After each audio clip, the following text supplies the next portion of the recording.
여러분 안녕하십니까? 혁신 라이프 코칭 연수원 ICC 창설자 신현근 정신분석학 박사입니다. 제가 이번에 클래스 EU 클래스 마켓에 저의 영상 강의를 개설하였습니다. 이번에 처음 개설한 강의는 정신분석적 인간 이해 과목입니다. 제가 하는 강의 내용을 여러분께서 잘 아실 수 있도록 이 과목의 소개 영상과 첫 번째 강의 정신분석학의 정의와 두 가지 기본적 가설을 주제로 한 강의 영상을 여러분께 소개합니다. 이 두 개의 영상을 보시고 더 관심 있으신 분들은 직접 제 클래스 사이트로 들어가셔서 클래스에서 어떤 것이 진행되는지 검토하시고 여러분 주위에 있는 분에게도 제 강의가 있음을 알려주시면 고맙겠습니다. 여러분 감사합니다.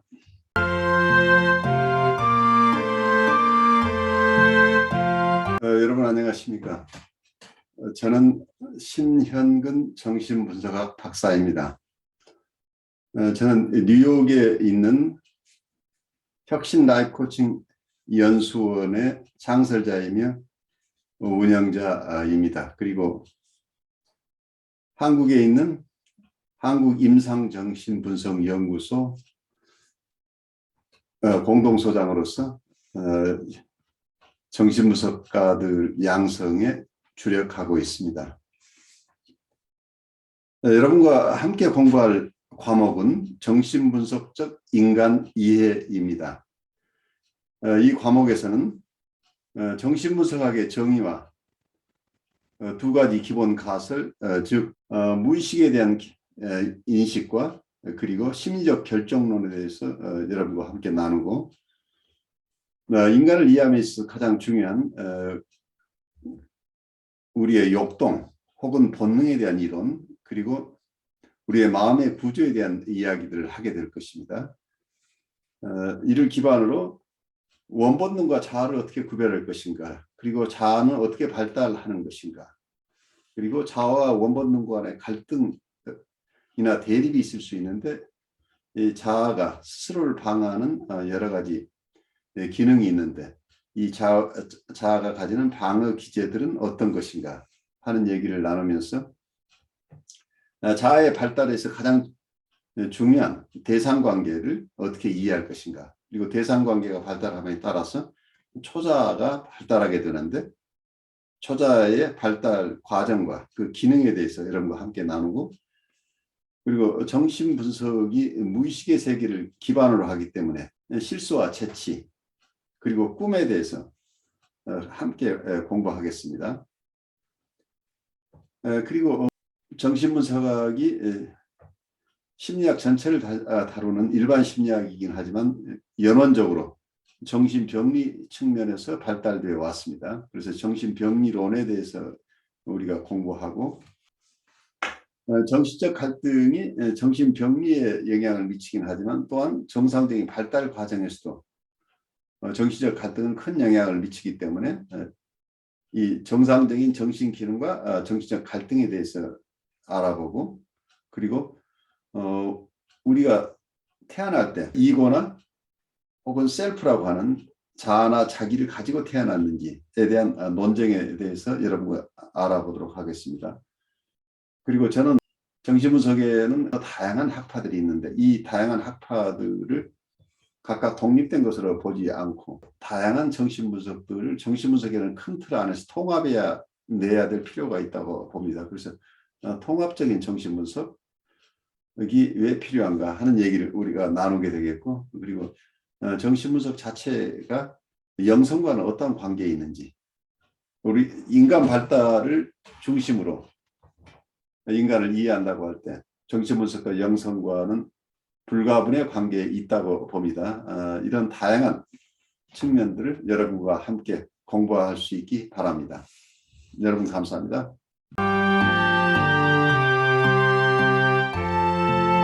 방금 예를 통해서 기술한 것과 같은 초자아 활동이 갖는 중요성은 억압, 증상, 그리고 불안이 출판된 뒤에 항상 그랬듯이 갈등을 오로지 불안과 관련지어서 생각하기보다는 불쾌감과 관련지어 생각하는 것이 적절하다고 이점이 있다는 것을 제시한 데 있다.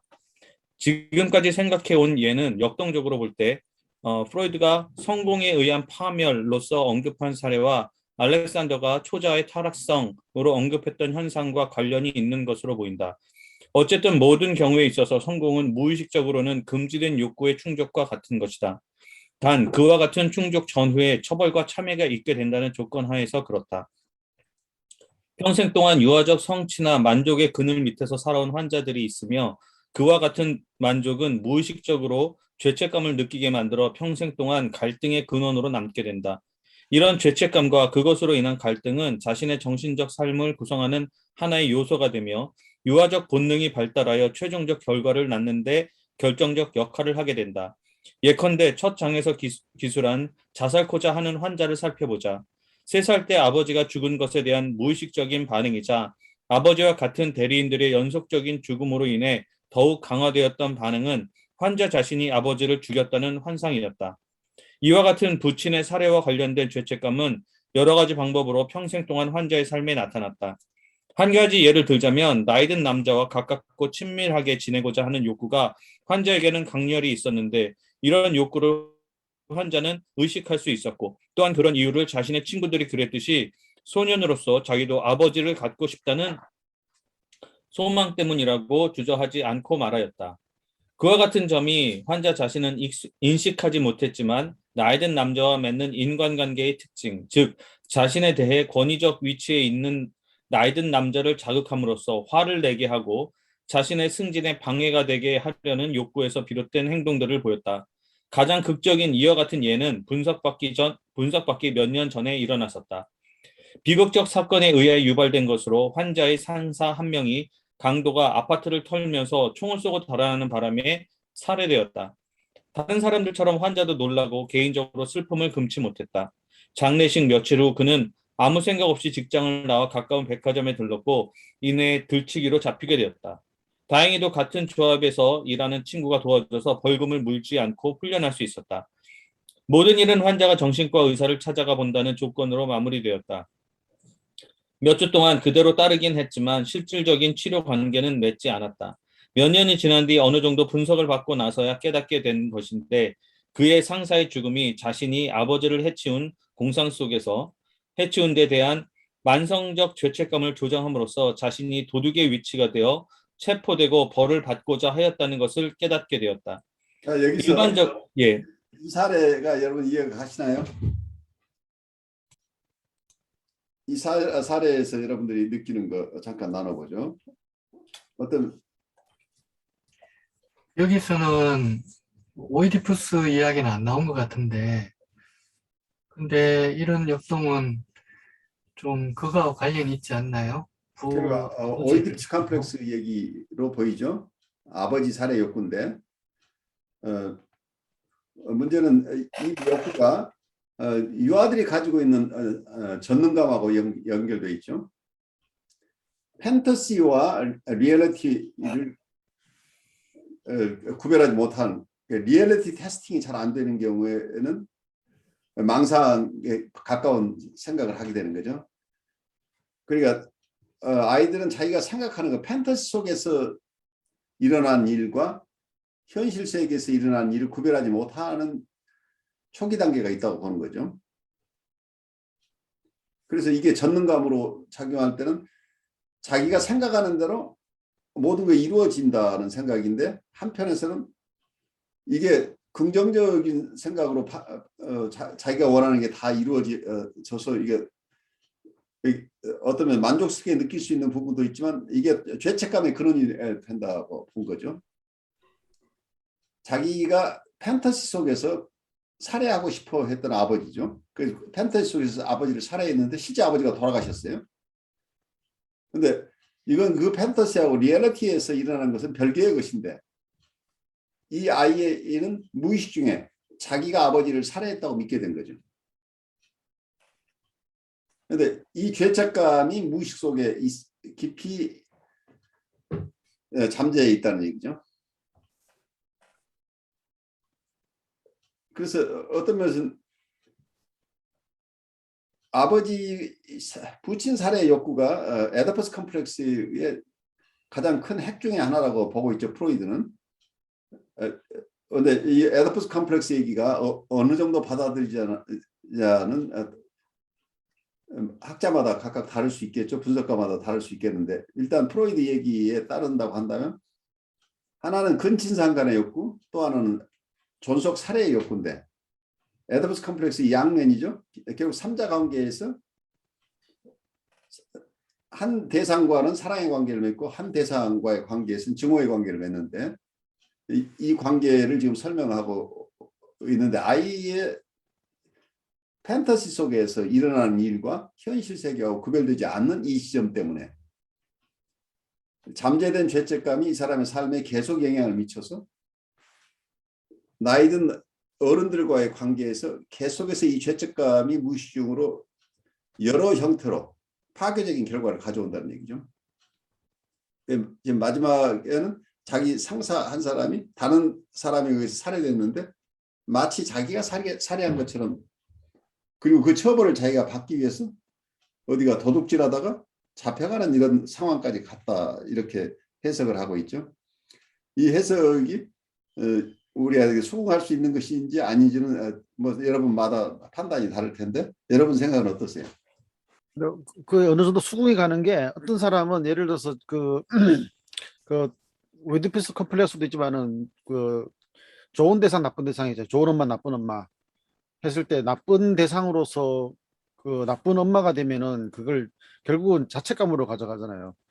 그럼 자책감으로 가져가는 것 때문에 뭘 하냐면은 자기가 칭찬 듣는 것보다는 오히려 그 책망을 들을 때 더 편하게 생각해 버리는 그런 일도 있는 것 같아요. 그러다 보면 결국 행동 자체가 그 이상하게 자꾸 다른 사람들로 뭐 비난받을 일들을 자꾸 해버리고, 예, 그런 걸 보면은 여기서도 오디피스 컴플렉스에 의한 그런 죄책감 때문에 자기 스스로를 처벌하는 방식으로 자기 공격적인 그런 삶의 태도를 취한 사람들이 생각보다는 많다는 것 같아요. 그게 어떤 사람은 그것 때문에 심한 우울감이나 우울증을 나타내기도 하고, 뭐 그런 것들이 보면은 다분히 자책감으로 가져가고, 무슨 뭐 어디서든지 교회든지 어디서든지 안 좋은 일이 생기면은 꾹꾹 참고, 그 어떻게 보면 거의 뭐 학대 수준까지 당해도 그걸 자기는 당할 수밖에 없는 그런 입장에 있다고 하면서 계속 그러고 있다는 거죠.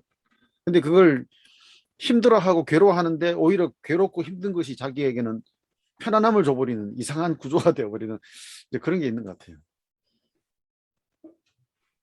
그 자기 파괴적인 경향으로 나와버린 거죠. 이런 경우에는 죄책감이라는 게 기본적으로는 그 공격성이 외부 대상으로 향하지 않고 결국 자기에게 향한 케이스로 보는데, 그게 어떤 초자라는 형식으로 초자에 가버리게 되면 초자 자체가 막강한 힘을 가져서 초자가 자아를 짓누르는 상황, 초자가 자아를 학대하는 상황이 되면 결국은 계속 심한 우울이 되는 거죠. 그런데 그 형태가 꼭 이렇게 심리 내적으로만 나타나는 게 아니고 경우에 따라서는 대인관계적인 측면에서 지금 강 목사님이 설명한 것 같은 모습이 나오는 거죠. 실제 대인관계에서 자기가 처벌받을 만한 행동을 함으로써 다른 사람으로부터 비난받고 그 비난받는 것을 비난받았을 때 오히려 편안해지고 차분해지는 묘한 역동가 일어나는 거죠. 그리고 당연히 자기는 처벌받는 것이 당연하다고 받아들이는 묘한, 그러니까 자기가 직접 자기를 처벌하는 경우에는 이게 심한 우울인데, 다른 사람에게 자기가 정말 처벌을 받을 만한 행동을 함으로써 다른 사람이 간접적으로 자기를 처벌하는 이런 상황, 결국은 자기가 힘듦을 당하는데 심리 내적인 초자에 의해서 우울로 가느냐, 아니면 외부로부터 직접 자기의 행동화를 통해서 외부인이 자기를 비난하게 만드느냐의 차이가 있긴 하지만 근본적으로는 그 심리 역동이 아주 비슷하죠. 자기 처벌적인 이런 성향을 계속 보이고 있다고 한다면, 그 자기 처벌 상태가 심리 내적이건 심리 외적이건 묘하게 이 사람을 자기 파괴적인 형태로 끌고 간다는 얘기죠. 그래서 건강한 삶을 살기 굉장히 힘들어지는 케이스죠. 그 제가 아는 분은 아버지하고는 상당히 친밀한 관계인데 엄마하고는 정서적으로 좀 단절이 돼 있는 그런 사람이거든요. 그랬더니 이제 두 가지 사례 나타나는 게, 한 가지는 자기 처벌의 방식을 자기가 자기를 하지 않고 누군가가 자기를 공격할 수 있는 상황을 자꾸 만들어 버리거나, 아니면은 자기가 자기를 처벌할 때 되면 심한 우울증처럼 나타나는 그런 게 두 가지가 동시에 나타나더라고요. 두 가지가 동시에 나타나는 거죠. 결국 네. 이렇게 되면. 그래서 그게 참 의아한 게, 아버지가 그렇게 귀여워하고 예뻐하고 챙겨줬는데 왜 그렇게 됐을까? 그래, 그걸 다 가만히 살펴보니까 다분히 또 이게 조울증 같은 느낌이 드는 거죠. 좋을 때는 막 좋았다가 우울할 때는 막 우울해 버리는 게, 어떻게 보면은 분열이라는 게 엄마와 아빠 사이에 좋은 엄마, 나쁜 엄마가 엄마 아빠로 나눠가지고 분열되어 있는 듯한 느낌이 들었거든요. 그러니까 분열이 묘하죠. 결국은 하나의 대상이 둘로 쪼개지기도 하고. 네. 그러니까 좋은 어쩌면 우리가 프리에더프란 단계에서는 모든 대상이 다 엄마예요. 자기를 돌보는 대상인데, 근데 멜라니 클라인이 관찰했던 PS 포지션이라고 하는 건, 어쩌면 한쪽에서는 패러노이드 스키조이드 포지션에서는 굿 오브젝트와 배드 오브젝트 이분법이죠. 근데 극단적이네. 완전히 좋거나 완전히 나쁜 이 양분법이죠.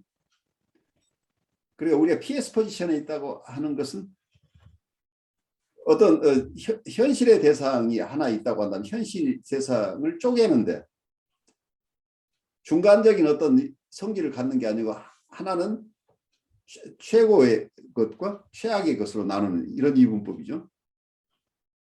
그래서 어떤 면에서 우리 대상관계에서 이상화와 평가절하가 계속될 때, 그러니까 좋기도 하고 나쁘다고 하는 개념, 한 대상에게 좋은 점과 나쁜 점을 가지고 있다고 하는 것은 디포지션이에요. 디프레시브 포지션이래요.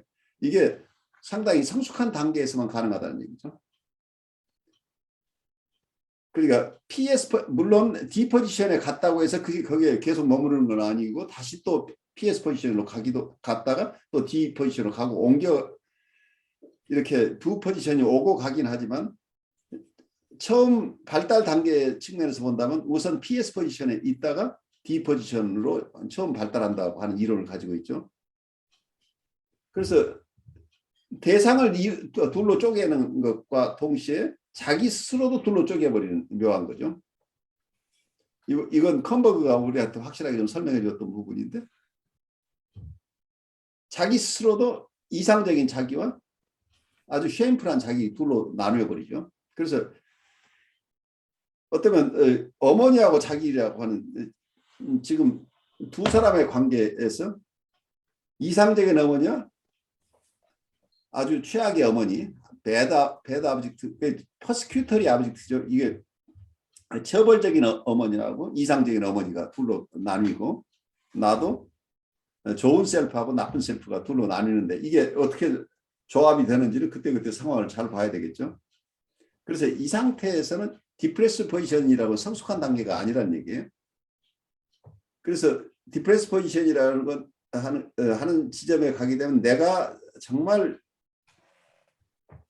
나를 박해하고 나를 받아주지 않는 나쁜 대상이라고 생각했던 그 대상이 지금 보니까 나를 사랑해 주었던 그 대상과 같은 대상이라는 걸 깨달으면서, 어떤 디프레시브 앵사이티라고 어떤 분은 표현해요. 우울적인 불안이다, 뭐 이렇게 표현을 하기도 하는데, 이때는 디프레션이 아니라는 얘기예요. 여기서 여러분이 얘기하는 우울증의 우울은 PS 포지션에서 느끼는 정서라는 얘기예요. 그러니까 잘 이해를 하셔야 돼요. 디프레시브라는 표현을 너무 많이 쓰는데, 디프레시브라는 포지션이 멜라니 클라인이 디프레시브 포지션이라고 썼을 때 그 디프레시브 의미는 디프레시브 앵사이티의 의미라는 얘기예요. 이때는 우울증의 우울이 아니라는. 그래서 이 디프레시브 앵사이티라고 하는 것은 나중에 찰스 브레네가 불안을 나눌 때 앵사이티하고 디프레시브 디프레시브 에펙트라는 이렇게 개념으로 또 나누기도 하는데 어쨌든 그런 부분하고 조금 다른 개념이에요. 여기서는 디프레시브 앵사이티라고 표현할 수 있는 디프레스 포지션에서 어쩌면 그 주체가 느끼는 정서는 자기가 공격했던 그 대상이 자기를 사랑하는 대상이었다는 것 때문에 거기에 대한 슬픔을 느끼는 sadness라는 얘기예요. 어떤 면에서 이때 우울이라고 하는 건 자기의 과오에 대한 슬픔. 그래서 이걸 보상하고 싶은 정서. 그래서 이건 통합적인 정서라는 얘기예요. 그래서 디프레시브라는 말을 들을 때도 여러분이 항상 구별해서 들어야 되는 게 PS 포지션에서 나오는 우울적 자리. 그러니까 자기에 대한 정서가 똑같아요. 내가 좀 실수는 하긴 했지만 내가 원래 착한 사람이야. 그런데 이번에 실수했어. 라고 자기를 바라보는 눈초리와 이런 실수를 하다니 나는 어쩔 수 없는 인간이야. 자기에게 좋은 점이 하나도 없다고 느끼는 이 정서는 PS 포지션에서 오는 거라. 이때는 심각한 우울증이에요. 그러니까 우울증에서 얘기하는 이제 우울이라고 하는 것은 자기가 좋기도 하고 나쁘기도 한 자기라고 느끼는 게 아니고 아주 형편없어서 어떻게 아무 가치가 없는 밸류리스한 거, 아무 삶의 의미가 없는 아무 가치도 없는 대상으로 나를 이해한다는 거죠. 그래서 아주 이상적인 자아와 아주 형편없는 자아, 그냥 아주 쉐임풀하고 부끄럽고 뭐라고 할까요? 죄투성이고 사랑받을 가치도 없는 대상으로 느껴버린다는 거죠. 이런 것이 PS 포지션에서 느끼는 정서, 그러니까 좋고 극단적으로 좋거나 나쁜 이 두 가지밖에 없는 이런 정서인데 우울적 자리에 디프레시브 포지션에 갔을 때는 긍정적인 것과 부정적인 것을 같이 가지고 있는, 이걸 양가성이라고 그래요. 양가적인, 그러니까 이고 사이칼리스트 프로이디안 개념으로서는 이걸 양가성이라고 얘기를 하는 거죠. 사랑과 미움을 함께 가질 수 있는 능력이죠. 이 양가성이 있다고 하는 것은 아주 극단적인 분열의 상태를 벗어났다는 얘기예요.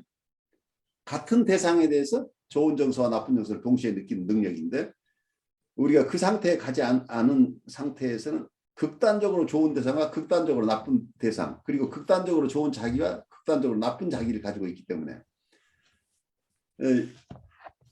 이게 어떠면은 이 개념은 깊이 들어가면 어느 지점까지 가냐면 어떠면 자기 이상적인 자아상을 우리 어떤 학자에 따르면 이상적인 자기를 원래는 굿 아브젝트에서 온다고 봐요.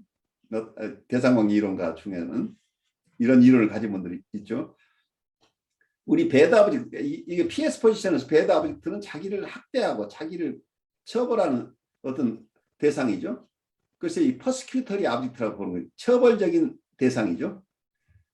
처벌하는 대상이 배드 아브젝트라고 하는 것은 자기를 처벌하는 대상인데 이 처벌하는 대상이 결국은 원초적인, 그러니까 우리가 보통 얘기하는 하시한 슈퍼이고로 변한다는 얘기예요. 이 내적 대상이. 우리가 보통 슈퍼이고라고 하는 건 아주 자기를 심하게 학대하는 이런 내적 심리 기구를 이걸 초자라고 한다면 이 초자는 어디에서부터 왔느냐고 한다면 배드 아브젝트가 결국은 내면화돼서 이게 동일시되면서 하시한 슈퍼이고로 변한다고 보는데, 그럼 자기 자아 이상은 어디서 오느냐? 내가 되고 싶은 이상, 이런 것은 그 아브젝트로부터 온다고 보는 거죠. 그러니까 좋기만 한 대상과 나쁘기만 한 대상이 나누어있는데 초기에 좋기만 한 대상으로부터 자기가 되고 싶은 이상적인 자아 이상이 발달하고 또 그것이 영성적인 측면에 투사됐을 때 그게 어떤 면에서는 하느님의 상이 된다고 어떤 학자들은 얘기를 해요. 자아 이상은 결국 하느님의 상이 되는데 그 자아 이상은 좋은 대상에서 왔다. 내적 대상에서.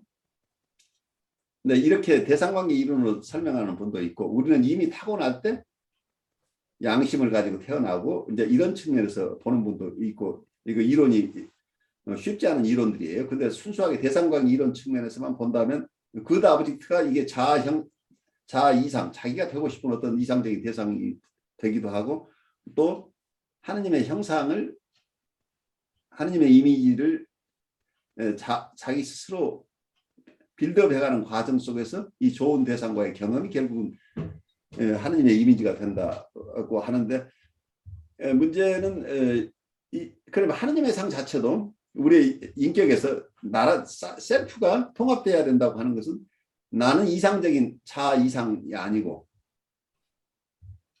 내가 현실 내 트루 셀프하고 이상은 서로 다르다는 걸 우리가 이해하죠.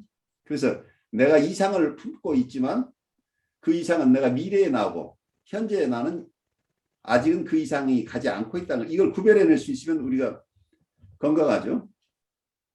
현실 자아, 그 리얼 셀프하고 아이디얼, 이고 아이디얼은 구별될 수 있는데 그렇게 구별돼야 내가 저런 좋은 내가 이상적인 사람이 되기 위해서 내가 애써 나갈 수 있는 근거는 내 현재 트루 셀프는 거기에 미치지 못하기 때문에 내 액츄얼 셀프, 내 리얼 셀프는 아직 저기에 못 미치지만 우리 엄마 그 아주 좋은 엄마의 관계에서 경험했던 그 좋은 엄마를 닮은 내가 되고 싶은 욕구죠. 정말 그 좋은 대상이 되기 위해서 자기 스스로 앞으로 달성해 나갈 과제라고 생각하는 자아 이상을 가지고 있으면 이 나르시시즘이 건강하게 발달하는데 컴버그가 봤던 것처럼 이 현실 자아와 이상적인 대상상, 이상적인 대상상이라고 한다면 이상적인 여기 부분 대상일 수도 있죠. 그리고 이상적인 자기상, 자기가 되고 싶은 상, 이상적인 대상상 이게 다 합쳐서 이게 그랜디오스 셀프를 만들어가지고 이 그랜디오스 셀프하고 그랜디오스 셀프가 형성되고 나니까 뭐예요?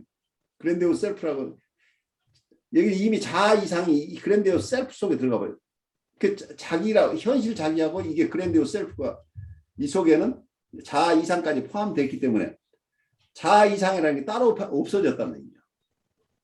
이미 나는 그 자아 이상을 품고 있는 나니까.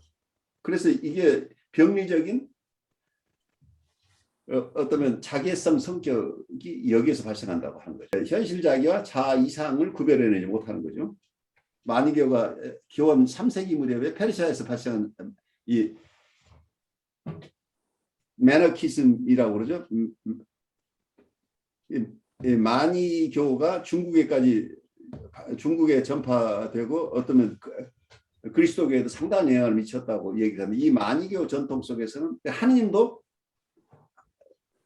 그러니까 올굿 하느님과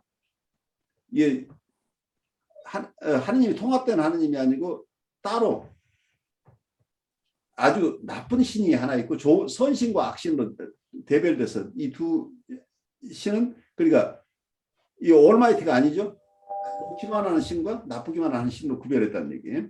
이게 어떤 PS 포지션의 연장인 거죠. 이 경우에는 결국 이게 단죄됐지만 상당히 오랫동안 중국에까지 이 마니교가 굉장히 큰 영향을 미쳤다고 그래요. 그래서 동서양의 사상이 이 마니교의 영향이 상당한 부분 지금 남아있을 것으로 보여요. 그래서 여기서 PS 포지션에서 사람들이 느꼈던 정서가 그냥 신도 올굿 신과 올배드 신으로 나눠버리는 거죠. 선신과 악신을 그러니까 빛과 어둠을 명백하게 구별하는 이 패턴 이게 통합되지 않은 어떤 세계관이죠. 이 PS 포지션하고 D 포지션은 지금 우리가 현상으로서 미국이나 한국의 지금 정치 현상이 바로 이 PS 포지션에서 움직이고 있기 때문에 많은 사람들이 큰 불안에 쌓이게 있는 거죠. 민주주의 과정은 D 포지션에 있을 때만 가능하다는 얘기예요. 왜냐하면 PS 포지션에 있으면 하나는 최고로 모든 것이 다 갖춘 거고 다른 한쪽은 괴물이라고 보는 거죠. 그러니까 선신과 악신으로 보여. 인간도 선인과 악인으로 이 두 부류로 선한 인간의 그룹과 나쁜 인간의 그룹으로 두 편으로 나뉘어 버리니까 사람은 이 두 가지 빛과 어두움이 같이 있는 존재인데 이걸 인위적으로 둘로 나누는 현상이 일어나죠. 그래서 사람들 간에 결국 이게 심해지면 민주주의는 불가능하다는 얘기예요. 너한테 좋은 점도 있고 나쁜 점도 있다.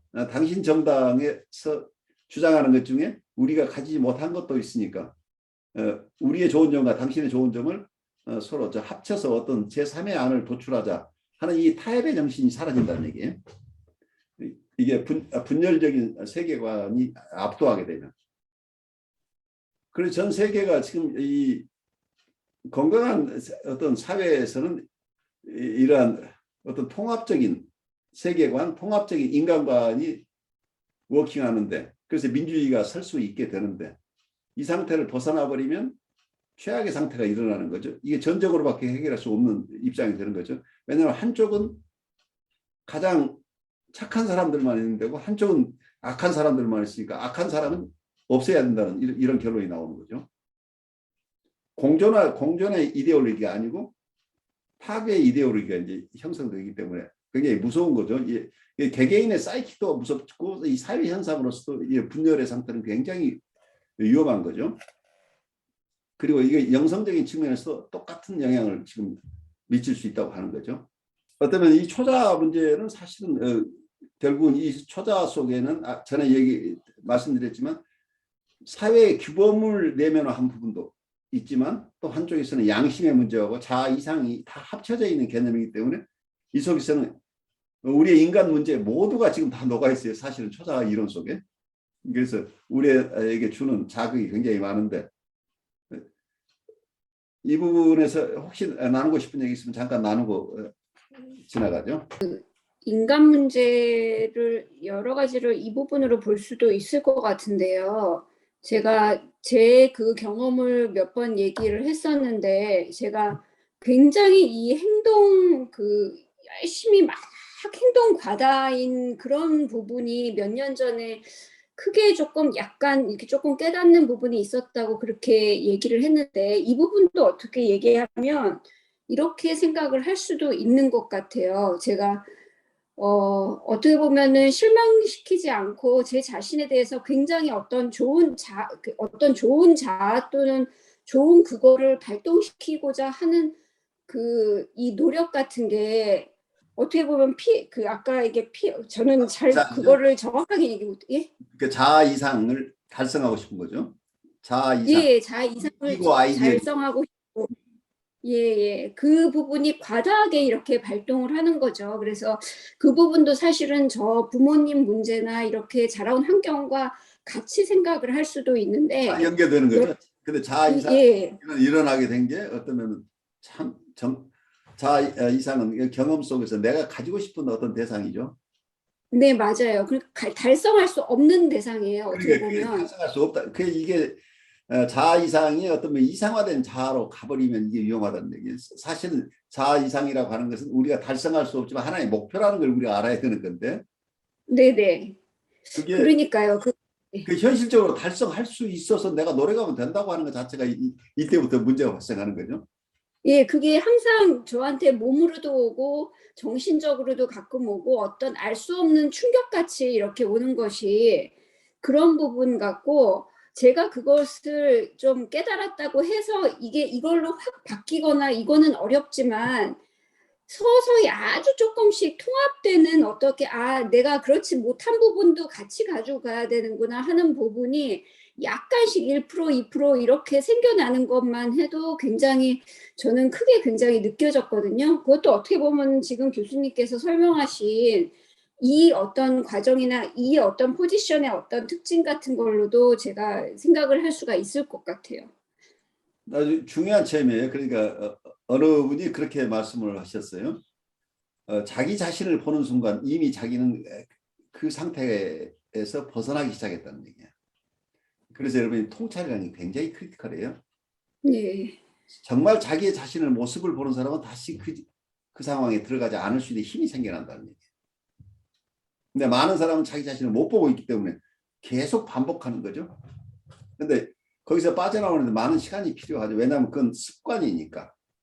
불교식으로 이게 카르마이기 때문에 오랜 동안 습관화되어 있는 부분에서 바로 빠져나올 수는 없어요. 그렇지만 그거 자체를 명확하게 내가 부정하지 않고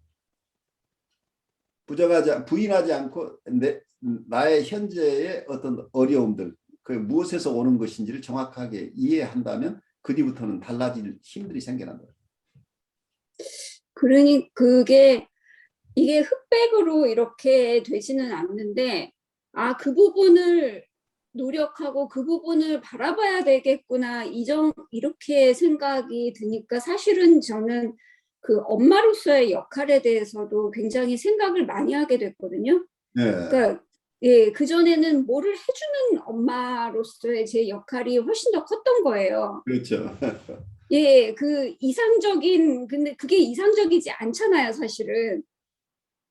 그랬더니 그거는 약간 이렇게 좀 착각이나 그런 망상에 가까운 건데, 그 부분이 조금 더 컸던 것 같아요. 그래서 그 부분에 대해서도 생각을 하게 되고, 그러니까 이 포지션이란 말이 저한테는 굉장히 크게 다가오는 것이, 딸로서의 포지션, 또 엄마로서의 포지션, 또 뭐 하여튼간에 어떤 단계에 내가 있는가에 대한 포지션이라는 말이 저한테 지금 굉장히 크게 다가오는 게, 그때도 그 생각이 들었던 것 같아요. 아무튼 예, 이런 생각이 들었습니다. 저는 그거를 어떻게 봤냐면은 좋은 대상에 대한 의존성 생각들거든요. 그러니까 좋은 대상의 의존성이라는 것은 마치 중독된 것처럼 좋은 대상을 가져야만 되겠다라고 하고 또 거기 붙들려 있으니까 결국 사람들한테는 나쁜 대상에 대한 어떤 뭐랄까요, 그런 이렇게 분열시켜버리고 좋은 대상에게 막 집착하다 보니까 자기 자신을 좋은 대상으로만 남아있도록 자꾸 하니까 그게 안 되면 우울감에 빠져버리고 우울증이 돼버리고. 그 자기 셀프어택으로 가버리는 거예요. 맞아요. 네. 마치 그건 좋은 대상에 진짜 중독된 것 같은 그런 모습으로 보면 좋은 대상이 좋은 대상인가 하는 문제예요. 그러니까 극단적으로 좋은 대상은 현실 대상이 아니기 때문에 그건 마약이란 말이에요. 맞아요. 그 극단적인 좋은 대상에 탐닉하는 것 자체가 중독적인 거죠. 그렇게 되면 현실적으로 존재하지 않는 것에 대한 의존이기 때문에 우리는 그 의존 상태에서 못 벗어나게 되죠. 그렇게 되면 그거는 항상 자기 처벌이라는 단어도 지금 크게 다가오는데, 자기 처벌하고 싶게 되는 거죠. 예, 그거랑 항상 같이 가게 되는 것 같아요. 그러니까 다양한 형태의 자기 처벌이 있을 수 있는 건데, 예, 저 같은 경우에 쉬지 못하는 것도 어떻게 보면은 자기 처벌이었잖아. 바로 자기 처벌이잖아. 예, 느껴졌거든요. 종교에서 광신이라는 게 있잖아요. 당신이 뭐예요? 광신도라고 말하는 사람. 아, 광신. 미친 맞아. 듯이 광신도라고 하는 게 결국은 뭐냐면은 그냥 마치 좋은 대상에 중독된 것처럼 하나님을 믿는 거죠. 그 하나님은 좋은 분이라는 거 우리는 다 인정하지만은, 그렇지만 우리 삶에는 어려움도 있다라고 하기 때문에 하나님과 관계는 좋은 것 나쁜 것을 뛰어넘는 무언가로 이렇게 통합적으로 봐야 되는데, 초월적인 거죠. 그걸 광신적으로 한다. 예, 근데 광신도가 된다는 거는 정말 그 대상 관계로 본다면 좋은 대상에 집착해버린 그 상황을 계속 중독적으로 쫓아가는 거니까, 그 나중에 되면은 좋으신 하나님을 믿는 것인지 귀신 들린 건지조차도 이렇게 불분명해져 버리는 그런 모습이거든요. 그러니까 흑백으로 쫙 나눠가지고 하는 것도 위험하지만은 너무 좋은 대상으로만 추구하는 것도 이게 문제가 많다는 거죠.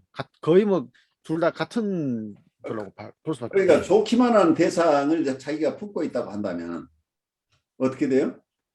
좋기만 하는 대상이니까 자기는 아무것도 안 해도 되잖아. 자기 스스로 인간적인 노력이 별로 필요하지 않잖아요. 내가 어떤 상태이고 무조건 나를 사랑해주고 지지해주고 위험에서 벗어나게 해주는 대상이 있다고 한다면 그 믿음만으로서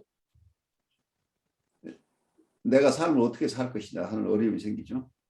내 쪽에 노력하고 상관없이 무조건적으로 언제나 나를 보호해준다는 개념만 가지고 있다고 한다면 유아적인 의존성을 끝까지 유지시켜주는 어떤 요인으로 작용할 가능성도 있잖아요. 나를 만족시키기만 하는 게 아니고 나를 좌절시키기도 하는 그 대상이라고 하는 것을 우리가 이해해야 되는데 나에게는 절대적으로 아무런 좌절을 주지 않는 무조건적으로 나에게 만족만을 주는 대상을 추구한다고 한다면 우리 인간은 성장할 수가 없게 되잖아요. 그래서 코봇이 얘기했던 부분이 인간 성숙 과정에서는 코봇이 굉장히 공감을 강조했지만 공감은 우리의 정신 전체적인 과정 속에서 일부이고 공감을 한다고 해서 무조건 다 만족시키는 게 아니고 적절한 옵티멀 프러스트레이션이 주어져야 된다는 얘기를 하고 있어요. 그러니까 최적의 좌절이 있고 좌절이 있어서 여튼 여기에서 럽처가 생겨나는 여기서 상처가 생기고 어떤 면에서는 디서포인트먼트가 생긴다는 얘기죠. 어떤 실망을 하지만 실망한 대상과의 다시 관계를 회복하는 과정. 그래서 회복된 관계 속에서 좋은 관계를 유지하다가 또 옵티멀 프러스트레이션이 생긴다는 얘기예요. 그러니까 이 돌보는 사람 쪽에서 완전하게 이 대상을 만족시키는 것은 불가능하다는 거예요. 원래 최선을 다하지만 자연적으로 발생하는 이런 디서포인트먼트를 허락해야 된다. 그 디서포인트먼트, 적절한 좌절을 없애버린다고 한다면 심리적인 기구를 만들어낼 수가 없다는 얘기죠. 유아적인 상태에서는 나에게는 어떠한 좌절도 없이 만족만을 주기를 바란다. 올 그 대상을 계속 찾게 된다고 한다면 본인 스스로의 성숙을 포기하는 결과가 된다는 얘기죠. 그런 점에서 우리 인간 성숙과 그리고 영적인 성숙하고 관련돼서 모두가 연결되는 지점들이 있지 않겠느냐는 생각이 들어요. 저는 사실 좀 얘기가 워낙 많이 다른 쪽까지 흘러가서 그렇긴 한데 저는 아까 교수님께서 처음에 질문하셨던 게 이 사례에 나온 거에 대한 해석이 예. 해석에 대해서 어떻게 생각하느냐라는 질문을 처음에 하셨었거든요. 예, 근데 그래요. 그래서 그 자신이 이 사람이 그 상사가 죽었다는 것 때문에 본인이 도둑질을 했다라는 것과 그 아버지에 대한 이런 것까지 연결시키는 게 저는 좀 제 개인적으로는 잘 이해가 되지 않고요. 그래요. 그거 자체 예. 우리가 꼭 옳다고 그리고- 얘기할 수는 없어요. 그러니까 여기에 나오는 얘기만 가지고는 이 얘기가 다 납득될 수 없는데 보통 예.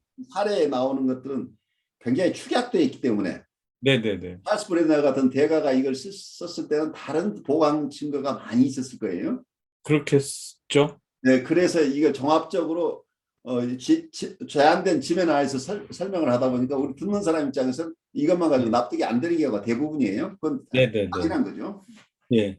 근데 이제 왜 보면 그러니까 아이들이 아주 어렸을 때 우는 이유가 그런 말 있잖아요. 내가 울어야지 그게 신호가 되니까 나를 그렇죠. 봐달라고 울잖아요. 예. 그러면은 여기에 있는 이런 사람 같은 경우도 이렇게 도둑질을 했다라는 것들이 자기가 안에 있는 어떤 갈등이나 이런 거에 대한 누구한테 관심을 바라거나 그런 이렇게 부정적인 거나 아니면은 불법적인 거를 통해서라도 관심을 구하는 그런 행동은 아니었을까 이런 생각도 들거든요. 사례에 따라서는 그런 예들이 많아요. 특히 자살 시도나 네. 경찰서에 붙들려가고 하는 것들은 부모가 있는 경우에 특히 예. 청소년들의 경우에는 자기를 쳐다봐달라는 신호예요. 네네. 근데 이제 이 사람의 경우에는 성인이고 그리고 이 사람이 그 붙잡아가면 직장 생활하는 사람이 이 붙잡혀가는 것을 얻을 게 별로 없잖아요. 그렇긴 하죠. 그러니까 이게 자기 처벌적이라는 거예요. 이게.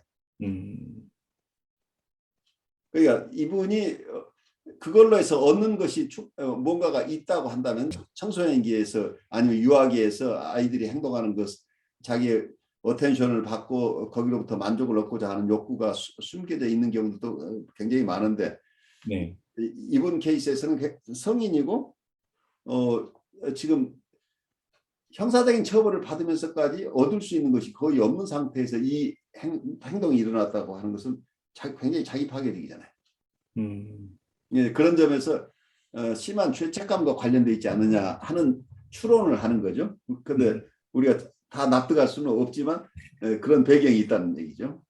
자기 처벌을 하는 이유 중에 하나가 자기가 나쁜 대상과 이게 동의식에 대해 있을 경우에 자기를 처벌함으로써 그 자기를 공격함으로써 자기 안에 어떻게 보면은 좋은 대상을 갖다가 한번 찾아보겠다는 그런 욕망이 있지 않을까요? 글쎄요. 죄책감을 떨어버리고자 하는 건데 결국 우리 강 목사님 말씀대로 그 죄책감을 털어버리고자 하는 것은 자기도 좋은 사람이 되고자 하는 욕구가 같이 있다고 볼 수도 있겠죠.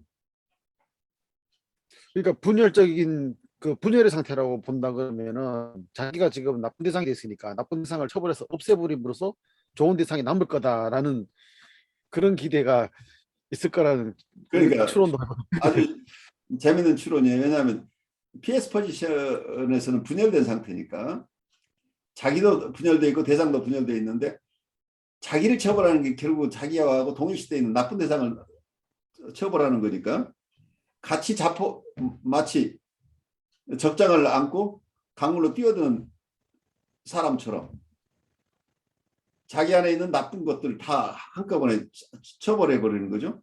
그러면 자기 안에도 좋은 대상, 좋은 자기만 남을 수도 있다고 이런 무의식적인 생각을 할 수도 있겠죠.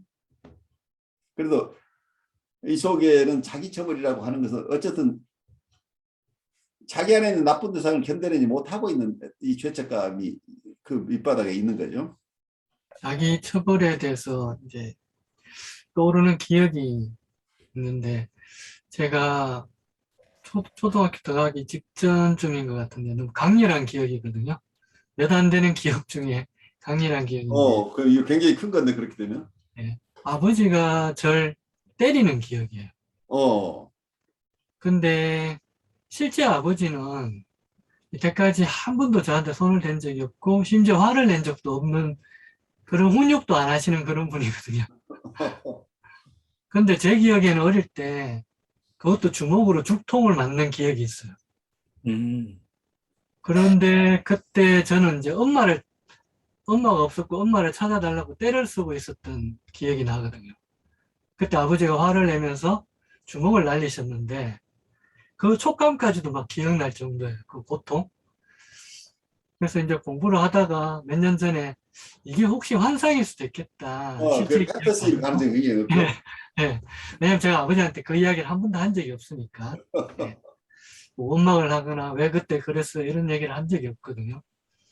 그래서 실제 아버지한테는 말을 못 하겠고 어머니한테 가서 물어봤어요. 어릴 때 혹시 아버지가 날 때린 적이 있느냐. 그러니까 어머니가 정색을 하시면서 너 아버지는 그런 사람이 아니다 그러시는 거예요. 그런데 오늘 이렇게 듣다 보니까 어쩌면 판타지라면 자기 처벌적인 판타지인 것 같아요. 제가 아버지를 어쨌든 엄마와 관련해서 미워했던 것 같고, 미워함이 있었겠죠. 지금 뭔지 모르지만. 네, 그게 실제 아버지가 했던 행동이 아닌 것을 판타지를 믿음으로 인해서 제가 아버지를 미워할 수 있는 정당성 또는 저의 자기 처벌로 인한 죄책감을 어릴 때 뭔가 해소시킨 판타지지 않나 이런 생각이 들었습니다. 그러니까 아버지한테 맞음으로써 해소됐잖아. 예. 또 제가 얼마든지 아버지를 미워할 수 있게 됐고. 그렇겠죠. 근데 실제 아버지는 사실 안 그런 게 너무나 좀 약간 명백하시고 뭐 술을 드시긴 하나 뭐 저녁 사러 오시면서 그런 모습을 보여준 적이 없는데 저한테는 너무 약간 헷가당한 아버지처럼 남아 있으니까. 근데 그게 아버지하고 어머니가 금술이 좋으셨던 거 아니에요? 아주 교과서적인 케이스죠. 그 에더펄 라이벌리가 지금 있잖아요. 아버지하고 엄마를 놓고 경쟁 관계에 있잖아요. 그래서 어릴 때 제가 아버지를 의식적으로 뭔가 강하게 어머니에 대한 그 연관해서 이런 기억은 없는데 지금 돌이켜보면 그런 게 연결해보면 이제 연결이 슬슬 되는 것 같아요. 내가 엄마의 첫 번째 사랑 대상이 돼야 되는데 난 그런 줄 평생 알고 있었는데 지금 보니까 외간 남자하고 지금 같이 있잖아. 그때 그러니까 아마 내가 충격을 좀 받지 않았나 이런 생각이 들어요. 충격을 받은 거죠. 네, 그 생각이 들어서 자기 처벌적인데 아버지하고 굉장히 연관이 있는 것 같고 심리 공부하면서 내가 쟤한테 잘해줬지만 훈육하지 않는 아버지, 무능한 아버지 이렇게 그래서 존경하지 않고 없는 존재처럼 여겼던 시절이 있는데 공부하면서 요즘 들어서 아버지에 대해서 좀 많이 와닿는 듯한 느낌이. 그렇죠. 그러니까 아버지는 아무 행동을 안 해도 내 안에서는 아버지의 이미지가 굉장히 여러 번 변하는 거죠. 네. 지금 들어서 많이 뭐랄까 가까워졌다 그럴까 제 내면에서 가까워진 거죠. 그러니까 어린 시절에 그 판타지 속에서 아버지 그 내 성장 과정에서 필요한 거죠. 왜냐면 내가 어머니에게 너무 끌려 있는 이 상황에서 내가 성장하기 위해서는 사회 제도적으로 이걸 놓으라고 하는 대상이 필요해요. 그게 상징적으로 아버지예요. 그 아버지가 있음으로써 어머니로부터 분리 개별화될 수 있는 어떤 힘들이 생겨나잖아요. 여기서 질문이 있는데 그럼 여기서 아버지는 물리적인 아버지인가요? 아니면은 대부분 역할론적인 아버지인가요? 지금 말씀하시는 그 아버지가 물리적인 존재로서의 아버지인가요? 그러니까 대부분은 그 기능이 아버지는 현실적인 아버지가 그 기능을 해요. 예, 그러니까 사회 질서를 대표하는 거죠. 예, 그런데 경우에 따라서는 요즘은 머더링 피겨가 아버지가 되는 사례도 많이 있는 것 같아요. 네, 아버지가 돌봄을 제공하는 거고 규율을 그 선도부장은 누가 해요? 어머니가 선도부장하는 집안도 많이 있죠. 그렇죠. 그 경우에는 어머니가 아버지예요, 말하자면. 음, 그러니까 사회 질서를 대변하는 어떤 대상이 되겠죠. 네. 그러니까 자기 마음대로 하지 않고 어떤 룰에 따라야 되는 것을 가르쳐주는 대상이 아버지라고 우리가 이해할 수 있겠죠.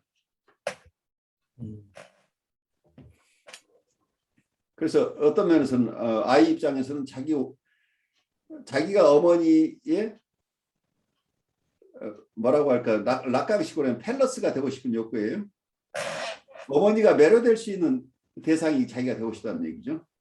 자기가 어머니들의 가장 귀한 대상으로 존재하고 싶은데 그런 줄 알았는데 보니까 자기보다 어머니가 더 귀하게 생각하는 대상이 있다고 한다면 이게 섹슈얼리티 가지고 설명을 하는데 어떤 분들은 이걸 나르시시즘으로 설명을 해요. 결국 이 섹슈얼리티라는 그런 개념보다는 자기를 돌보는 대상에게 가장 귀중한 존재로서 계속 남고 싶은 욕구라는 얘기예요. 그래서 거기에서 경쟁자가 생겨났을 때 거기에 라이벌리가 생겨나는 거죠.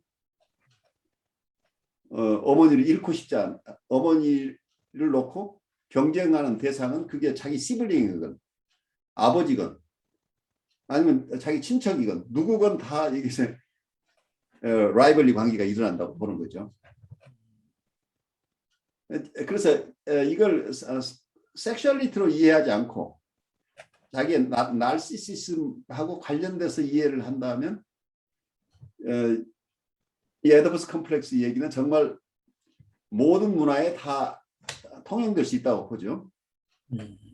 그래서 이걸 섹슈얼리티 개념보다는 좀 더 나르시시즘 쪽에서 접근해서 이해를 한다면 오히려 이 에디푸스 컴플렉스 이론을 좀 더 잘 이해할 수 있다고 보는 학자들도 있다고 이해하면 좋겠어요. 우리가 나중에 에디푸스 컴플렉스에 대한 얘기도 계속 공부해야 될 부분이죠.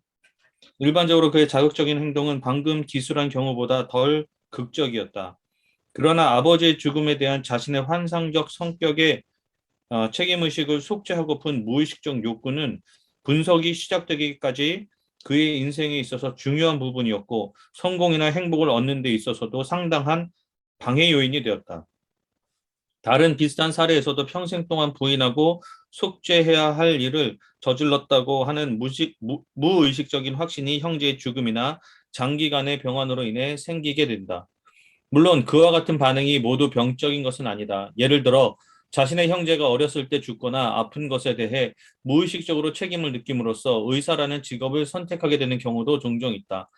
그와 같은 동기가 의사가 되는 유일한 이유는 아니겠지만 자신의 남동생이 류마티스열로 유년 시절을 1년 이상 침대 생활을 한 것에 대한 반응의 결과로서 소아심장학 전문을 하기로 결정한 환자에 있어서는 중요한 이유 중에 하나가 된다.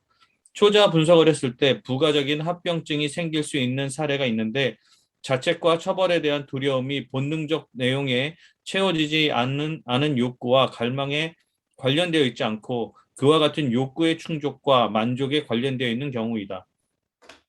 그와 같은 경우는 위험과 불안이라는 관점만으로는 이해할 수 없다. 앞으로 다가올 것에 대한 두려움의 관점에서 불쾌감이라는 것은 앞으로 다가올 것으로부터가 아니고 이미 일어났던 일에서 연유한다.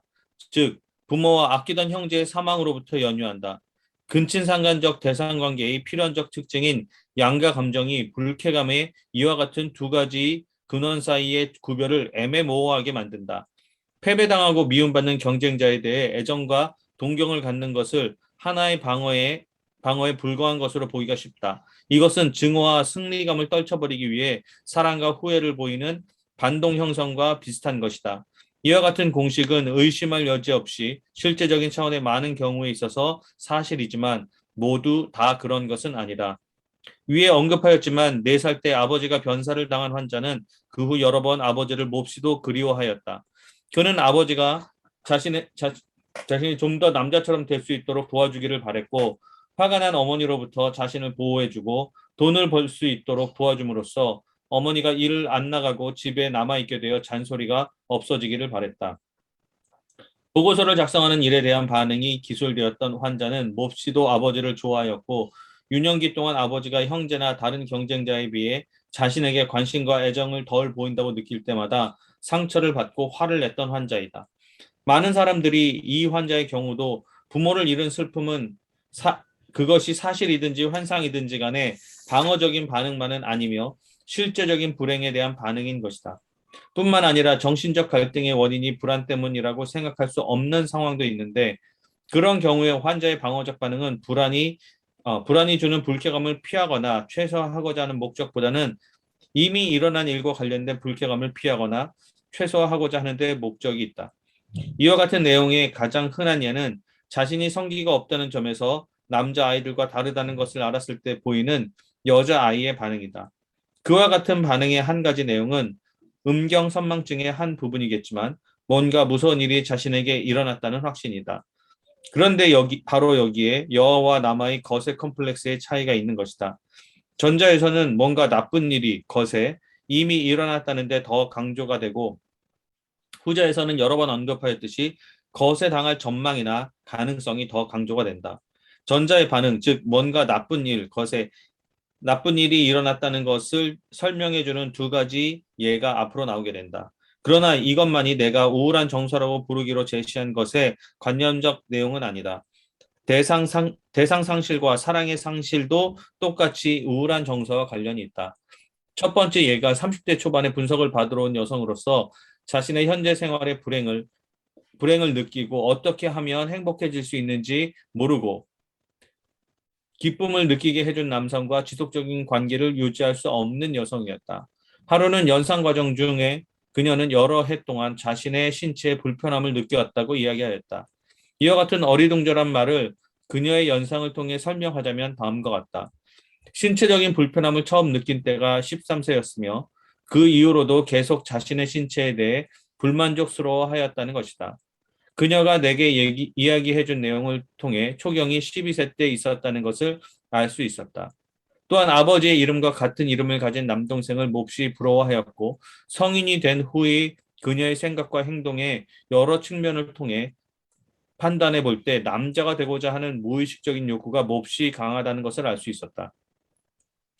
그러므로 그녀가 자신의 신체에 대하여 불만족감을 가졌던 것은 초경의 결과로 볼 수 있다. 월경이 시작되었을 때 자신이 아무리 남자가 되고자 원할지라도 결국 자신은 남자가 아니고 여성이라는 것을 인정하지 않을 수 없었다. 결과는 그 후 영원히 남자가 아니라 여성이 됨으로써 자신을 실망시킨 자신의 신체에 대해서 만족을 느낄 수 없게 된 것이다. 그러나 이런 불만족감이 크게 문제를 일으키진 않았다. 그것은 그녀의 증상 중 뚜렷한 것은 아니었다. 그래서 이와 같은 특성이 이해되고 해석된다 하더라도 그녀의 분석은 심리적으로 별로 달라질 게 없었다. 그러나 이런 신체에 대한 불만족감은 이미 일어난 일과 관련된 불쾌감에 대한 무의식적 반응으로서 생긴 것이지 불안, 즉 불쾌감의 예측과 관련되어 있는 것은 아니었다. 초경은 그녀에게 있어서 어렸을 때 자신의 몸을 남동생의 것과 비교했을 때 자신은 성기가 없는 결함이 있고 그래서 더 열등하다고 느꼈던 초기의 실망감을 반복시켜주는 것이었다. 그녀의 이와 같은 열등감이 가져온 많은 결과들 중에 하나가 월경이 시작되고 유방이 커지면서 자신의 신체에 대해서 불편함을 느낀 것이다. 부수적으로 독자는 이와 같은 의식권 내의 불편함이 타협 형성이라는 것을 알 수 있을 것이다. 그것은 여성으로 태어난 데 대한 분노를 표현한 것이며 동시에 그것은 그녀의 관심을 그녀 자신, 특히 그녀의 외음부, 즉 결함이 있을 뿐만 아니라 출혈까지 하고 있으며 그래서 원상 복원할 가망이 없는 으로부터 그녀의 신체로 돌려놓았다. 그러나 무의식적 수준의 불쾌감이 상당 정도 있었기 때문에 의식적 수준이죠. 의식적 수준의 불쾌감이 상당 정도 있었기 때문에 이와 같은 전치의 방어 기제는 부분적으로만 성공한 것으로 평가할 수 있다. 두 번째 예는 방어에 대한 분석을 다룬 장에서 자세히 기술한 동성애를 즐기는 환자가 되겠다. 그녀의 동성애를 결정지은 요소 중에 남자로 태어났더라면 아버지가 나를 제일 사랑했을 거라고 아주 어렸을 때 가졌던 확신이 있는데 이것은 그녀가 5살 때 남자애를 입양하자는 아버지의 제안에 의해 더욱 강화되었다. 이와 같은 확신이 유년기의 환자에게 의미했던 바는 남견이 없다는 것은 재앙이라는 것이다. 그녀가 보인 반응 중에 하나는 강하고 지속적인 남성에 대한 동일시로서 여기에는 자신이 실제로 남견을 가지고 있고 마침내 남자가 되었다는 환상도 포함되어 있다. 분석을 시작할 당시는 이와 같은 환상은 의식 수준에 없었으나 분석이 진행됨에 따라서 그녀가 여성과 성관계를 맺으면서 상대를 자극하고 만족시키기 위해 사용하는 손가락이나 혀가 성기와 비슷하거나 같고 심지어는 성기보다 훌륭하다는 것을 다짐하는 일이 그녀에게는 매우 중요한 작업이었음을 깨닫게 되었다. 성기가 없다는 것에 대한 강한 불쾌감을 피하기 위해 사용했던 방법 중에 하나가 자신은 어떤 신체적 결함이 있다는 느낌을 부인하고 남자처럼 행세하며 자신이 마치 성기가 있는 것처럼 훨씬 큰 것으로 상상하는 것이었다. 지금까지 소개된 두 사례는 어떤 형태로 제시한다 할지라도 간략하게 할 수밖에 없다.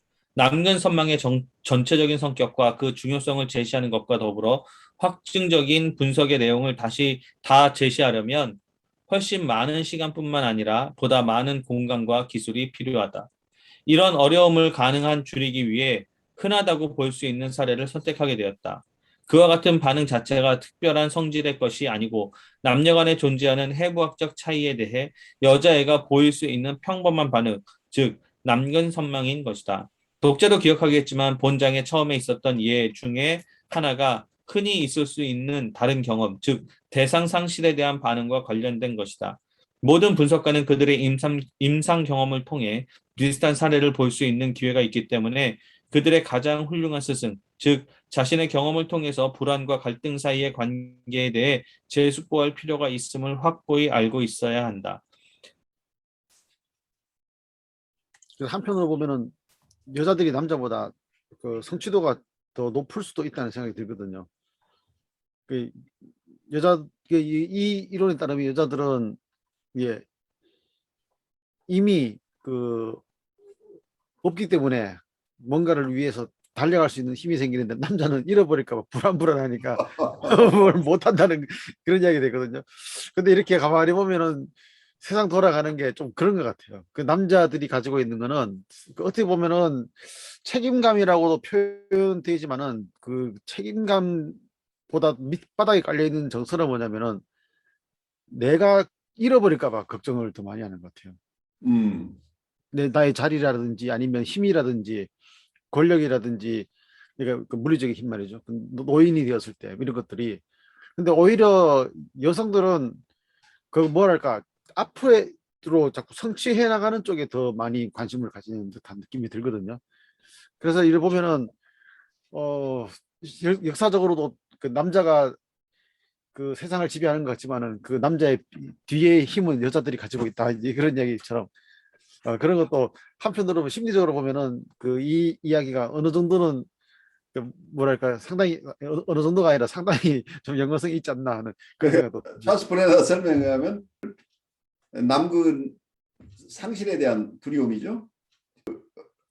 그러니까 캐스트레이션 앵사이티라고 하는 게 캐스트레이션 앵사이티는 남성에게는 있다. 이게 그러니까 이걸 피지컬리 그냥 본다면 여성은 이미 그 상실된 상태다. 그래서 캐스트레이션의 앵사이티가 없다고 볼 수 있는 거죠. 그렇게 되면 그러니까 여기에서 남성은 불안을 느끼지만 여성은 이미 잃어버린 것에 대한 실망스러운 정서를 가질 수 있지만 앞으로 일어날 현실에 대한 어떤 두려움이 아니라고 보는 부분에서 여기에 대한 개념을 지금 찰스 브레나가 하나는 앵사이티고 하나는 우울적 정서라는 표현으로 이미 일어나 버린 어떤 사태에 대한 것과 앞으로 일어날 것에 대한 두려움, 이것을 구별해내려고 하고 있어요. 그 부분 우리가 계속해서 가면서 얘기를 하죠. 그런데 그렇게 된다면 지금 강 목사님 얘기도 여성은 이미 잃어버릴 걸 잃어버린 지 오래됐기 때문에 거기에 대한 불안은 없다는 얘기죠. 그래서 자기 에너지를 다 자기 원하는 데 더 사용할 수 있는데 남성은 계속해서 자기가 가지고 있는 알량한 것을 잃어버릴까 봐 걱정하고 있다는 이런 얘기를 하고 있어서 재밌어요. 그러니까 고대 신화에도 그런 얘기 나오잖아요. 판도라의 상자를 연 남자가 아니고 여자잖아요. 그러니까 남자는 판도라의 상자를 열지 말아야 된다. 열었을 때 잃어버릴 것들이 많기 때문에 못 여는데 이 여자는 이제 궁금해서 열어봤다. 이런 이야기도 어떻게 보면은 그런 비슷한 것들을 고대로부터 계속 사람들이 경험상 느껴왔던 것이 아닌가. 뭐 그런 생각도 들고요. 그래요. 아담과 하와도 보면 아담은 열매를 안 먹으려고 그랬는데 하와는 먹어버리잖아요. 그러니까 그런 것도 이야기가 다 깔려 있는 것 같아요. 근데 그 사소한 그런 것에서 보면은 집에서 보면은 여행을 가자 그러면은 저는 여행하면은 벌써 막 불편한 게 많은데 이런 생각을 하는데 와이프는 예약부터 잡아버리는 거죠. 그러니까 그런 것들이 아는데 저는 가려고 그러는데 와이프는 안 가본 데도 가보자 이렇게 또 이야기를 해요. 이제 그런 면에서 보면은 좀 민감하게 이제 이런 것들을 관찰하는 사람이라면은 어떤 그 성향들이 남성과 여성의 성향들의 차이가 전체적으로 좀 있다는 거잖아요. 그런 것들을 발견하지 않을까 이제 그런 생각이 드네요. 네, 오늘은 그냥 제가 아버지에 대해서 한번 제 아내 아버지를 어떻게 마음에 담고 있는지를 생각해 보고 저희 죄책감 또 지금 현재 내 안에 내가 스스로 자기 처벌하고 있는 게 뭘까?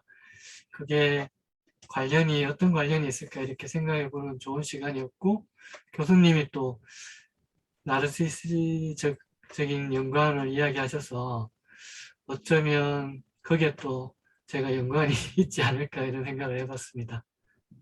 네, 고맙습니다. 네, 저는 궁금한 게, 이게 용어를 어떻게 쓰느냐에 따라서 이게 좀 개념이 달라지는 건가 하는 생각이 드는 부분이 있는데요. 그러니까 두려움이라고 했을 때는 좀 미래에 대한 얘기고, 불쾌감이라고 했을 때는 불안이나 불쾌감이라고 얘기했을 때는 그 과거에서 원인을 찾는 것 같다는 생각이 들었거든요. 근데 어떻게 보면 또 두려움, 불안 또 같은 비슷한 의미일 수도 있는 것 같은데, 그렇죠. 예. 예, 예. 용어 자체는 학자마다 경우에 따라 각각 다르게 쓰기 때문에 우리가 그 문맥 속에서밖에 볼 수는 없죠. 아, 그런데 불쾌감이라고 할 때는 네. 언플레서의 이 찰스 브레나는 앵사이티 불안과 디프레시브한 에펙트 어떤 우울적 정서 예. 합쳐서 얘기를 하려고 하니까 그냥 단순하게 불안이라는 말보다는 어떤 언플레서라는 용어를 쓰는 것이 더 포괄적인 의미로 이 두 가지를 담아낼 수 있지 않느냐 하는 생각을 하고 있는 게 아닌가 싶어요. 그래서 언플레서가 조금 더 넓은 개념이고 그 안에 다른 세부적인 얘기를 포괄을 하는 용어로 쓰고 싶어 한다 이렇게 얘기할 수 있겠죠. 그래서 플레서, 언플레서라고 얘기를 하는데 어떤 분들은 플레서 프린시플과 플레서 페인 프린시플이라고 그래요. 그냥 페인이라고 얘기를 하는데 페인 속에는 우리가 고통이라고 하는 고통의 개념 속에는 일반적인 고통이라는 개념보다는 언플레저라고 하는 조금 넓은 개념을 쓰고 싶어하는 경향들이 학자에 따라서는 있다고 이해하시면 좋겠어요. 그래서 쾌 불쾌 원리 뭐 이런 식으로 얘기를 하죠. 좀 생뚱맞은 질문일 수도 있는데요. 예, 예.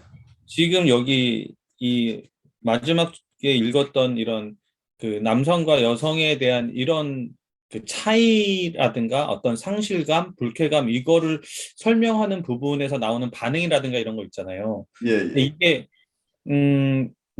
남성, 여성에서 차이가 아니라 그 사람마다 다 개별적으로 차이가 나잖아요. 뭐 쉽게 다른 예를 들자면 뭐 그 어떤 동양의학 같은 데서는 뭐 사상 체질 뭐 이런 식으로 따져서 뭐 소음인, 소양인, 태음인, 태양인 뭐 이런 식으로 해서 그 사람들의 체질에 따라서 보여주는 성격이나 이런 게 다르다.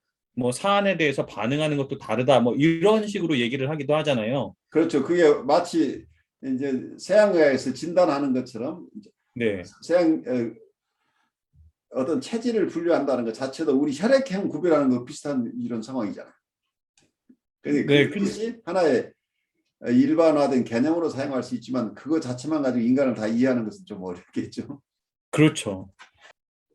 그것도 하나의 그냥 계략적인 추론의 근거로 이렇게 큰 구별을 해보는 거겠죠. 근데 그게 사람마다 차이 난다는 게 예를 들어서 거세 불안이 있느냐 없느냐 이런 것도 어떤 사람은 거세 불안에 시달리는 사람이 있는가 하면 어떤 사람은 거세 불안보다는 그 뭐죠? 자기를 더 거대 자기 그쪽에 더 지배적인 사람들은 거세 불안을 넘어서서 자기는 큰 이 이론을 말하면 큰 남근을 가졌다는 자만심으로 살아가는 사람도 있잖아요. 그렇기 때문에 꼭 그렇게 거세 불안만으로 살아가는 게 아니라 어쩌면은 그 밑바닥에는 거세 불안인데 거세 불안을 떨치기 위해서 방어가 더 전면에 나서 버리는 경우죠. 그러니까 그랜드 셀프가 되면 아무 불안이 없어지는 것처럼 느껴지는 거죠. 그렇게 되면. 서로 느껴져. 그렇게 되죠. 근데 겉보기에는 그 사람은 굉장히 담대하고 근육질이고 뭐 이런 느낌이지만은 그쪽만 파고 들어가 버리면 그 속에 또 보면 상당한 불안이 있거든요. 그렇죠. 그 안에 불안은 더 심각한 거죠. 네. 그래서 어떻게 보면은 여기서 거세 불안이라고 말하는 것들이 꼭 무슨 진짜 그 물리적인 거세만 말하는 게 아니라 심리적으로 가지고 있는 어떤 상실에 대한 두려움이랄까요? 그런 거. 근데 어떤 면은 또 대상 상실에 대한 두려움도 포함되지 그러니까 여기서 거세 불안이라고 하는 않겠습니까? 것은 학자마다 각각 달리 이해를 해요. 그러니까 프로이드가 썼던 방식 사이코섹슈얼한 측면 이런 혹은 문자적인 그런 개념보다는 어떤 분이 자기 가장 고귀한 것, 자기가 가장 중요하게 생각하는 것을 잃어버리는 것에 대한 두려움이다. 이제 이렇게 또 설명을 하죠. 이렇게 상징적인 의미로 이걸 이해하려고 하는 학자들이 굉장히 많아요. 그래서 이 개념 자체를 어느 한 학자의 것으로 그냥 사이코섹슈얼한 쪽에서만 보지 말고 조금 더 상징적인 의미로 넓혀가게 되면 이 개념 자체가 맞다 틀리다보다 굉장히 적용 범위가 넓어질 수 있다. 우리가 이렇게 정신 분석적인 측면에서 유용한 도구가 될 수 있다고 볼 수 있겠죠.